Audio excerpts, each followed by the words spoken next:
है विदाई ले रहे हैं।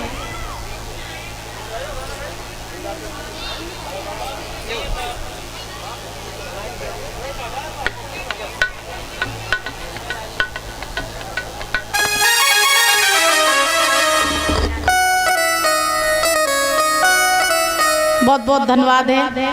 और 7 दिन की कथा आप लोगों ने सुनी, अपना कीमती समय निकाल करके आप लोग यहाँ तक आए। इतनी घनघोर वर्षा भी हुई फिर भी आप लोग डटे रहे पंडाल में, और भारी से भारी भीड़ में आप लोगों ने यहाँ आकर के पंडाल की शोभा बढ़ाई। तो हम तो कामना करेंगे कि जो लोग कथा सुनने आए और जो नहीं आ पाए वो सब ऐसे ही हंसते मुस्कुराते बने रहें, ऐसे ही अमर बने रहें और ऐसे ही कथा भागवतें सुनते रहें। एक बार आप अपने लिए जोरदार तालियां बजाओ। और सबसे ज्यादा सहयोग इस कथा में रहा तो हमारे चंद्रपाल दादाजी का, जो मैरिज होम मालिक है। एक बार उनके लिए जोरदार तालियां बजाएं। आज हमारे दादा दिखाई नहीं दे रहे हैं, किधर चले गए? इतना ख्याल रखा 7 दिन तक उन्होंने मेरा, क्या शायद है कि बाप अपनी बेटी का ख्याल नहीं रख सकता। इतना इस परिवार ने और हमारे चंद्रपाल दादाजी ने इतना सम्मान किया, इतना सम्मान किया। हर चीज महाराज सुबह से लेकर शाम तक, सोने से लेकर जगने तक किसी भी चीज की कोई कमी नहीं होने दी। पल पल की खबर रखी, जो चीज मांगी वही चीज उपलब्ध हुई। तो 7 दिन तक आप लोगों ने ये कथा सुनी। कुछ बुजुर्ग तो ऐसे थे जो 7 दिन लगातार यहाँ कथा सुनने आए। वास्तव में बड़ा अच्छा लगा मुझे आप लोगों से मिलके। और आप लोगों ने जो कथा सुनी, देखिए कथा सुनना ही सब कुछ नहीं होता है, कथा को सुनना और अपने हृदय में उतारना, ये सबसे ज्यादा कथा सुनना तभी सफल हो पाती है। तो 7 दिनों तक आप लोगों ने कथा सुनी तो क्या सीखा? कथा का पूरा सार यही है कि सबसे पहले तो कोई पाप करो ना। क्यों? क्योंकि आप मनुष्य हो, आपके पास भगवान ने हर चीज पर्याप्त मात्रा में दी हुई है। तो पहली बात, पाप करो ना। अगर हो भी जाए जाने अनजाने में तो परमात्मा से क्षमा मांग लो। कभी किसी का बुरा न करो, कभी किसी की बुराई न करो, कभी किसी के बारे में बुरा न सोचो। अगर हम किसी का बुरा नहीं करेंगे तो परमात्मा हमारे साथ भी बुरा होने नहीं देंगे। सास ससुर की सेवा करो, पति की सेवा करो, बच्चों को अच्छे संस्कार दो और अपना जीवन, ये 4 दिन की जिंदगी है, हंस खेल करके बिता लो। मरो तो शान से और जियो तो शान से। बोलो राधे राधे। और परीक्षित महाराज की जितने भी मान हैं वो सभी आ जाएं मंच के पास। जितने भी मान पक्ष के लोग हैं वो मंच के पास आ जाएं। परीक्षित महाराज के सम्मान करेंगे, आप लोग सभी लोग आ जाएं।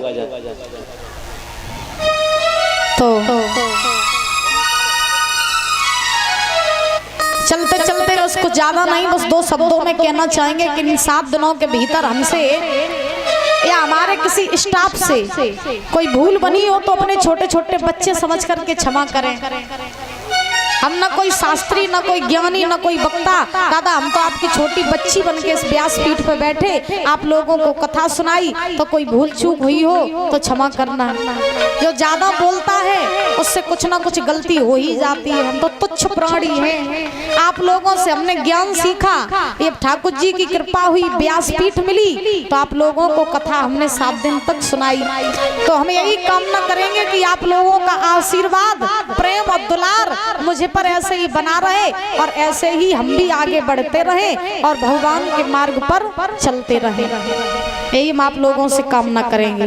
तो चलते चलते कुछ ज्यादा नहीं, 2 शब्दों में कहना चाहेंगे और शांति का सहयोग बनाए रखें सभी लोग बड़े भाव से, कोई भी बातें नहीं करें।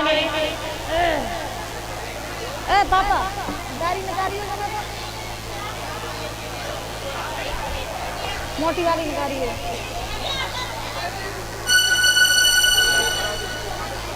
शांति का सहयोग बना रखो। हमें पता है मैया आज टाइम ज्यादा हो गया है? कोई दिक्कत तो नहीं? कल पुआ खान आइयो सब लोग, जो लोग कथा सुनन आए बेउ लोग आइयो और जो नहीं आ पाए सो आइयो, ठीक? लेकिन कल पुआ खान जरूर आइयो, पुआ ना छोड़ियो, ठीक है?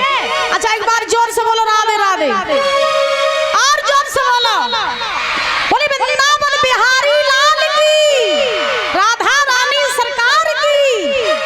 आइए चलते चलते बस ज्यादा नहीं 2 शब्दों में कहेंगे।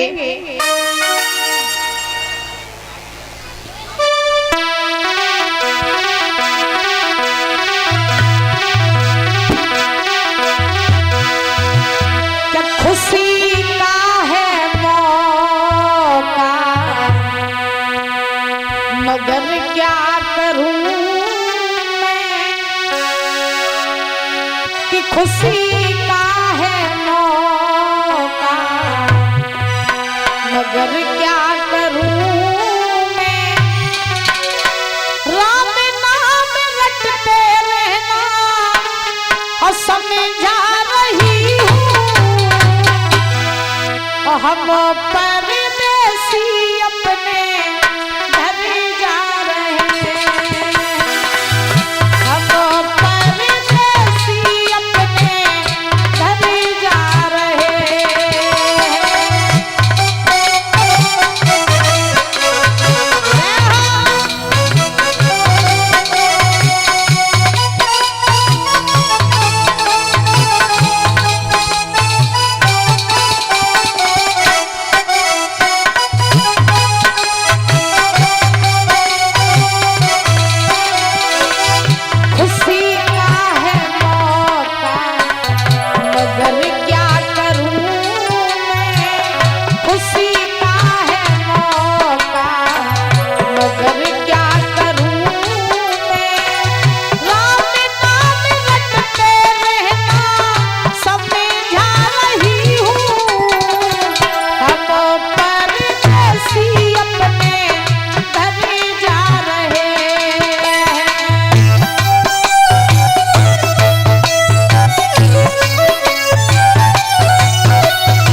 हम परदेसी लोग मैं तुमसे लड़े।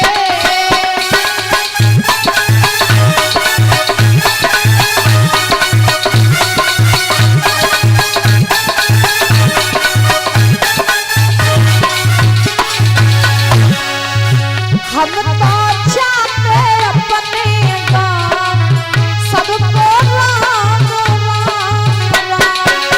हम तो चाहते अपने गाँव सबको राम राम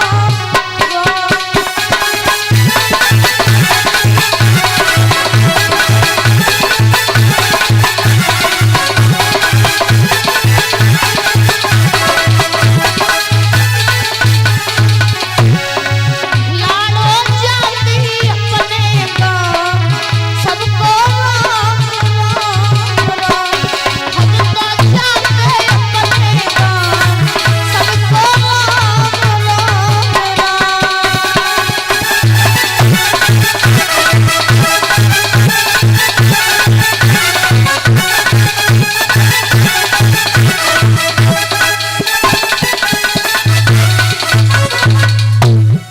और ये जो ढोलक पर संगति कर रहे थे हमारे शिवम भैया जो करेल से आए हैं, सिमटा पर संगति कर रहे थे हमारे जीतू भैया, गोलू भैया जो इटावा बर्तमान से आए हैं, और घर पर संगति कर रहे थे हमारे दया भैया, और हमारे साथ में आए थे हमारे पिताजी श्री प्रदीप यादव, और कैमरा पर संगति कर रहे थे सचिन भैया, गुलशन भैया, नवीन भैया। तो हमसे या हमारे किसी स्टाफ से कोई भूल बनी हो तो अपने छोटे छोटे बच्चे समझ करके हमें क्षमा करें। सुबह के टाइम जो कथा कहते थे, हवन करवाते थे हमारे शिवा भैया जो इटावा से आए हैं, तो हम और हमारा स्टाफ और भागवत जी आज विदाई ले रहे हैं, तो कोई भूल बनी हो तो अपने छोटे छोटे बच्चे समझ करके क्षमा करें, और अपना प्रेम, अपना स्नेह, अपना आशीर्वाद ऐसे ही बनाए रखें। और आप ये मत समझना कि हम आपके फिरोजाबाद में कोई शास्त्री बन के आए थे, जब भी बुलाओगे तो हम दौड़े दौड़े चले जाएंगे। अब हम यहाँ शास्त्री बन के नहीं, आपकी बेटी बन के आएंगे, और भगवान ने चाहा तो दोबारा फिर मुलाकात होगी। और 28 मार्च को हम आपके इधर दौलतपुर में आ ही रहे हैं, तो जब दौलतपुर में आएंगे तो आप लोगों से जरूर मिलने आएंगे। हाँ, कहते हैं सितारों को आंखों में महफूज रखना, बहुत देर तक रात ही रात होगी, और मुसाफिर हो तुम भी और मुसाफिर हैं हम भी, अगर भगवान ने चाहा तो किसी न किसी मोड़ पे फिर मुलाकात होगी। भगवान चाहेंगे तो फिर आना होगा।